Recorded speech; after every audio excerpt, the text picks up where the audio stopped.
സ്പർശിക്കാൻ ആഗ്രഹിക്കാത്ത, ആരും അടുപ്പിക്കാത്ത ആ കുഷ്ഠരോഗിയെ കണ്ടപ്പോൾ മനസ്സലിഞ്ഞു എന്നാണ് വേദവസ്തം പറയുന്നത്. ആ മനസ്സലിഞ്ഞു എന്ന് പറയുന്ന ആ വാക്ക് ഞാൻ വിശദീകരിച്ച് ഇംഗ്ലീഷിലൊരു പ്രഭാഷണം നടത്തിയിട്ടുണ്ടെന്ന് നിങ്ങൾക്ക് ഇതിൽ കേൾക്കാം. ആ മനസ്സലിവ് എന്നതുകൊണ്ട് എന്താ ഉദ്ദേശിക്കുന്നത്? ആ മനുഷ്യന് പെയിൻ, വേദന അനുഭവിക്കാനുള്ള കഴിവില്ല ആ കുഷ്ഠരോഗി. കാരണം കുഷ്ഠരോഗം വന്നു കഴിഞ്ഞാൽ നമുക്ക് വേദനിക്കില്ല.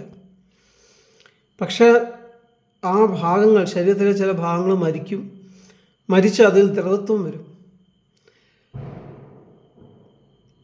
മാനവരാശി പാപം ചെയ്ത് ദൈവത്തിൽ നിന്ന് അകന്നുപോയി ആ വീഴ്ചയ്ക്ക് ശേഷം മരണത്തിനും ദ്രവത്വത്തിനും അധീനപ്പെട്ടിരിക്കുന്നു എന്നതിൻ്റെ ഏറ്റവും വലിയ തെളിവാണ് കർത്താവ് യേശുക്രിസ്തുവിന് മുമ്പിൽ നിൽക്കുന്ന ആ കുഷ്ഠരോഗി. ഈ പാപത്തിൻ്റെ പെയിൻ വരെ അവൻ്റെ ശരീരത്തിന് അനുഭവിക്കാനോ അതിൻ്റെ ഒരു പ്രതിവിധി അന്വേഷിക്കാനോ അവനെ സജ്ജനാക്കാനോ കഴിയുന്നില്ല. എന്ന് വെച്ചാൽ പാപം മൂലമാണ് ഈ ലോകത്തിന് ദൈവത്തിൻ്റെ ശാപം കിട്ടിയത്, മനുഷ്യർക്ക് ദൈവത്തിൻ്റെ ശാപം കിട്ടിയത്. ആ ശാപം എന്ന് പറയുന്നത് മരണവും ദ്രവത്വവുമാണ് എന്ന് നമ്മൾ വേദപുസ്തകം പഠിക്കുമ്പോൾ നമ്മൾ മനസ്സിലാക്കുന്നു. പക്ഷെ ആ മരണം, ആ ദ്രവത്വം നമ്മളൊക്കെ പിന്നീട് അനുഭവിക്കുമ്പോൾ ഈ കുഷ്ഠരോഗി ഇപ്പോഴേ അനുഭവിക്കുകയാണ്. എന്നാൽ ഈ പാപത്തിൽ വീണ ശേഷമാണ് മനുഷ്യർക്കെല്ലാം രോഗങ്ങൾ വരാൻ തുടങ്ങുന്നത് എന്ന് നമ്മൾ വേദപുസ്തകത്തിൽ വായിക്കുന്നു. ആ രോഗത്തിൻ്റെ ഒരു ലക്ഷണമാണ് വേദന. ഈ വേദന കുറയ്ക്കുന്ന എന്തെങ്കിലും ഒന്ന് നമുക്ക് കിട്ടാൻ വേണ്ടി നമ്മൾ അതിലേക്ക് നയിക്കുന്നു. അതാണ് നമുക്കൊരു ബുദ്ധിമുട്ടുണ്ട്, ഒരു പ്രയാസമുണ്ട്, നമുക്കൊരു വിടുതൽ ആവശ്യമുണ്ട്, നമുക്കൊരു സ്വാതന്ത്ര്യം ആവശ്യമുണ്ട്, നമുക്കൊരു രക്ഷ ആവശ്യമുണ്ട്, നമുക്കൊരു രക്ഷകനെ ആവശ്യമുണ്ട് എന്നതിനെക്കുറിച്ച് മനുഷ്യർക്ക് മനസ്സിലാക്കി തരുന്ന ആദ്യത്തെ അടയാളം ആ വേദന ആ മനുഷ്യന് അനുഭവിക്കാൻ കഴിയുന്നില്ല. ഗിഫ്റ്റ് ഓഫ് പെയിൻ എന്ന് പറഞ്ഞിട്ട്, ദ ഗിഫ്റ്റ് ഓഫ് പെയിൻ എന്ന് പറഞ്ഞിട്ടൊരു പുസ്തകം ഒരു കുഷ്ഠരോഗികളെ ചികിത്സിച്ച ഒരു ഡോക്ടർ എഴുതിയിട്ടുണ്ട്. വെല്ലോറിലെ ഒരു ഡോക്ടറാണ്. അപ്പോൾ അദ്ദേഹം എഴുതിയ ആ പുസ്തകത്തിനകത്ത് വേദന എന്ന് പറയുന്നത് എത്ര വലിയ ഗിഫ്റ്റാണ് എന്ന് നമുക്ക് മനസ്സിലാക്കി തരികയാണ്. വേദന അനുഭവിക്കുന്നത് നമുക്ക് തോന്നുന്നത് എന്താണ്? വേദന എന്ന് പറയുന്നത് ഒരു ബുദ്ധിമുട്ടായിട്ടാണ് നമുക്ക് തോന്നുന്നത്. പക്ഷേ ഈ കുഷ്ഠരോഗിയെ സംബന്ധിച്ച്, അല്ലെങ്കിൽ ആ ഡോക്ടർ ചികിത്സിച്ച കുഷ്ഠരോഗികളെ സംബന്ധിച്ച് വേദന ഒരു അനുഗ്രഹമാണ്. വേദന ഇല്ലാതാവുക എന്നതാണ് അവരുടെ രോഗത്തിൻ്റെ പ്രശ്നം. ആ രോഗാണു വന്ന് നെർവ് സെൽസിനെ നശിപ്പിച്ച ശേഷം പിന്നെ അവിടെ വേദനിക്കില്ല. വേദനിക്കാത്തത് കൊണ്ട് എവിടെയെങ്കിലും പരിക്ക് പറ്റിയാൽ അറിയില്ല, ആ പരിക്ക് പിന്നെ ദ്രവിക്കുകയാണ്. പ്രപഞ്ചത്തിലുള്ള എന്താ പറയുക, സകല കാര്യങ്ങളും ദ്രവത്വത്തിന് കീഴ്പ്പെട്ടിരിക്കുന്നു. പ്രപഞ്ചം തന്നെ ദ്രവത്വത്തിന് കീഴ്പ്പെട്ടിരിക്കുന്നു. ആ പ്രപഞ്ചം വേദനിക്കുന്നു, ഞെരുങ്ങുന്നു എന്നൊക്കെ അപ്പോസ്തലനായ പൗലോസ് റോമർക്ക് എഴുതിയ ലേഖനം 8-ാം അധ്യായത്തിൽ പറയുന്നു. അതേപോലെയാണ് ഓരോ വിശ്വാസിയുടെ അകത്ത് അവൻ്റെ ആത്മാവ് ഞെരുങ്ങുന്നു. ആ വിശ്വാസി ദൈവവുമായിട്ട് നല്ല ബന്ധത്തിലല്ല ജീവിക്കുന്നതെങ്കിൽ പരിശുദ്ധാത്മാവ് ഞെരുങ്ങുന്നു എന്നൊക്കെ നമ്മൾ മനസ്സിലാക്കുന്നു. ഉച്ചരിച്ചു കൂടാനാകാത്ത ഞെരുക്കങ്ങളിൽ ദൈവത്തോട് സംവാദം ചെയ്യുന്നു. അപ്പോൾ ഇത് ഈ പ്രപഞ്ചത്തിൻ്റെ മൊത്തത്തിലുള്ള ഒരു അവസ്ഥയാണ് ഈ മരണം, ദ്രവത്വം എന്ന് പറയുന്നത്.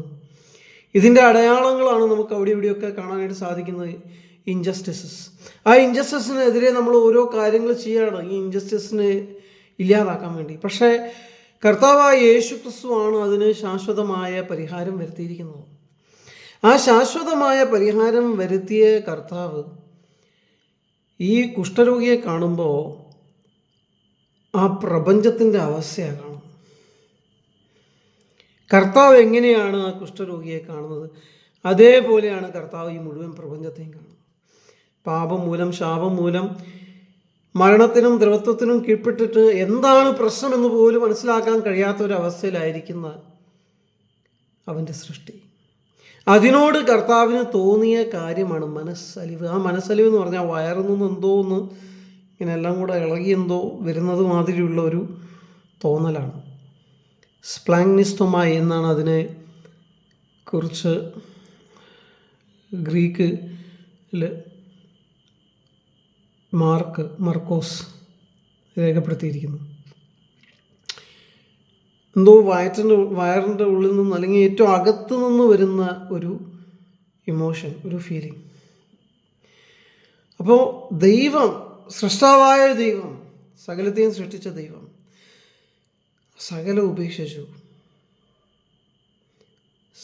ഉപേക്ഷിച്ചു. അവൻ ആരാണ്? അവൻ പിതാവിൻ്റെ വലതുഭാഗത്തിരിക്കുക ഏറ്റവും ഉന്നതമായ സ്ഥാനത്ത് രാജാവാണ്. എല്ലാം ഉപേക്ഷിച്ച് വേഷത്തിൽ മനുഷ്യനായി വിളങ്ങി ഒരു കാർപ്പൻ്ററായിട്ടാണ് ജീവിക്കുന്നത്. സാധാരണ മനുഷ്യൻ, വളരെ സാധാരണ. രാമന് എന്തായാലും ഒരു രാജാവല്ലേ, ഇത് രാജാവ് പോലും അല്ല. എന്നിട്ട് അവനേക്കാളും ഏറ്റവും താഴ ലെവലിൽ എന്ന് വെച്ചാൽ യഹൂദന്മാരുടെ ഇടയിൽ നമ്മൾ നോക്കുകയാണെങ്കിൽ പുരോഹിതനാണ് ഏറ്റവും ദൈവവുമായിട്ട് അടുപ്പത്തിൽ നിൽക്കുന്ന വ്യക്തിയായിട്ട് അവർ കാണുന്നത്. കാരണം അവരെ സംബന്ധിച്ച് പറഞ്ഞ എല്ലാ കാര്യങ്ങളും ആ ദൈവാലയത്തെ ചുറ്റിപ്പറ്റിയാണ് നിൽക്കുന്നത്. ദൈവാലയത്തിൻ്റെ ഏറ്റവും നടുക്കുള്ള സ്ഥലമാണ് അതിവിശുദ്ധ സ്ഥലം. ആ അതിവിശുദ്ധ സ്ഥലത്തേക്ക് പോകാൻ യോഗ്യതയുള്ളത് മഹാപുരോഹിതന് മാത്രം, ആണ്ടിലൊരിക്കൽ. അപ്പോൾ വിശുദ്ധിയുടെ ഒരു ലാഡർ, ഒരു ഏണി നമ്മൾ ഉണ്ടാക്കുകയാണെങ്കിൽ അതിൽ ഏറ്റവും ഉന്നതമായ അവസ്ഥയിൽ നിൽക്കുന്നത് ഈ ശ്രേഷ്ഠ മഹാപുരോഹിതനാണ്, അല്ലെങ്കിൽ മഹാപുരോഹിതനാണ്. ഈ മഹാപുരോഹിതൻ കഴിഞ്ഞിട്ട് പിന്നെ പുരോഹിതന്മാർ, അത് കഴിഞ്ഞിട്ട് യഹൂദ പുരുഷന്മാർ, പിന്നെ യഹൂദ സ്ത്രീകൾ, പിന്നെ യഹൂദന്മാരുടെ കുട്ടികൾ. അത് കഴിഞ്ഞ് ആലയത്തിൻ്റെ പുറത്തൊരു സ്ഥലമുണ്ട് അന്യജാതിക്കാർക്ക് പ്രാർത്ഥിക്കാൻ വേണ്ടിയിട്ട്.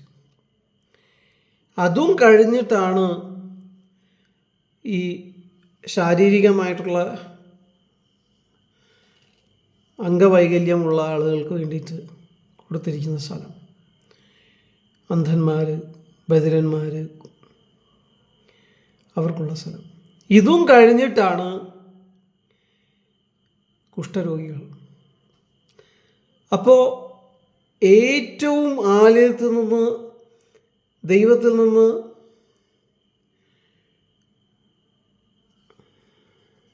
വിശുദ്ധിയിൽ നിന്ന് ദൂരെ നിൽക്കുന്ന, മാറി നിൽക്കുന്ന, വിശുദ്ധിയുടെ ആ ലാഡറിൽ ഏറ്റവും താഴെ നിൽക്കുന്ന കൂട്ടമാണ് കുഷ്ഠരോഗികൾ. ആ കുഷ്ഠരോഗി പാപത്തിൻ്റെ ആഴത്തെയും മരണത്തിൻ്റെ യാഥാർത്ഥ്യത്തെയും ദ്രവത്വത്തിൻ്റെ യാഥാർത്ഥ്യത്തെയും ദൈവത്തിൻ്റെ ശാപത്തെയും ഓരോ യഹൂദൻ്റെ മുമ്പിലും വരച്ച് കാണിക്കുകയാണ്. ആ ശാപം പാപം മൂലം വന്നു. ആ ശാപം എന്തായിരുന്നു? മരണാനന്തര ദ്രവത്വം. കണ്ടില്ലേ, ഇവൻ്റെ അകത്ത് മരണമുണ്ട്, ദ്രവത്വമുണ്ട്. അവൻ്റെ ശരീരം ഇപ്പോഴേ ദ്രവിച്ചുകൊണ്ടിരിക്കുക, മരിച്ചിട്ടില്ല അതിന് മുമ്പേ. അതൊരു വിഷ്വൽ മാതിരിയാണ് അവർക്ക്. ദൈവത്തിൻ്റെ ശാപം മൂലം വരുന്ന മരണത്തിൻ്റെ എഫക്റ്റാണ്. മരണത്തിന് ശേഷം വരുന്നതാണ് ദ്രവത്വം. അത് അവരുടെ മുമ്പിൽ അത് കാണുകയാണ് അവർ. മരണവുമായി ബന്ധമുള്ള സകല കാര്യങ്ങളും ആലയത്തിൽ നിന്ന് അവരകറ്റി നിർത്തും. അപ്പോൾ മരണവുമായി വളരെ ക്ലോസ് ആയിട്ട് നിൽക്കുന്ന ആളുകളാണ് ആലയത്തിൽ നിന്ന് ഏറ്റവും ദൂരെ നിൽക്കുന്ന ഈ കുഷ്ഠരോഗികൾ. ആ കുഷ്ഠരോഗിയാണ് കർത്താവായ യേശു ക്രിസ്തു ഗിരിപ്രഭാഷണം നടത്തിയിട്ട് മുകളിൽ നിന്ന് താഴോട്ട് ഇറങ്ങി വരുന്ന സമയത്ത് ഏറ്റവും വിശുദ്ധിയെക്കുറിച്ച് പ്രതിപാദിച്ച ശേഷം ആദ്യം ചെന്ന് കാണുന്നതും ആ വ്യക്തിയെ കർത്താവ് അവഗണിക്കുകയോ അവഹേളിക്കുകയോ അപമാനിക്കുകയോ ചെയ്യാതെ അവൻ്റെ വേദന മനസ്സിലാക്കി. അവന് വേദനിക്കാൻ കഴിയുന്നില്ല, ആ വേദന അനുഭവിക്കാൻ കഴിയാത്തതിൻ്റെ വേദന മനസ്സിലാക്കി. ഈ മുഴുവൻ പ്രപഞ്ചത്തെയും ഒരു രീതി പറഞ്ഞാൽ കർത്താവ് ആ വ്യക്തിയിൽ കാണുകയാണ്. പ്രപഞ്ചം തന്നെ ചോദിക്കുകയാണ് കർത്താവിനോട്, നീ എന്നെ ഒന്ന് സ്പർശിക്കുമോ? എൻ്റെ ഈ ദ്രവത്വത്തിൽ നിന്ന് എന്നെ ഒന്ന് രക്ഷിക്കുമോ? അപ്പം അവൻ ചോദിക്കുകയാണ്, കർത്താവേ, എന്നെ സൗഖ്യമാക്കാൻ നിനക്ക് മനസ്സുണ്ടോ? എന്ന് വെച്ചാൽ ഈ പ്രപഞ്ചം ചോദിക്കുകയാണ് ദൈവത്തോട്, ഞാൻ ഈ ദ്രവത്വത്തിൻ്റെ അവസ്ഥയിലാണ്, സൗഖ്യമാക്കുവാൻ നിനക്ക് മനസ്സുണ്ടോ എന്ന് ചോദിക്കുമ്പോൾ കർത്താവിൻ്റെ അകത്തു നിന്ന് വരുന്ന ഇമോഷനാണ് മനസ്സലിവ്.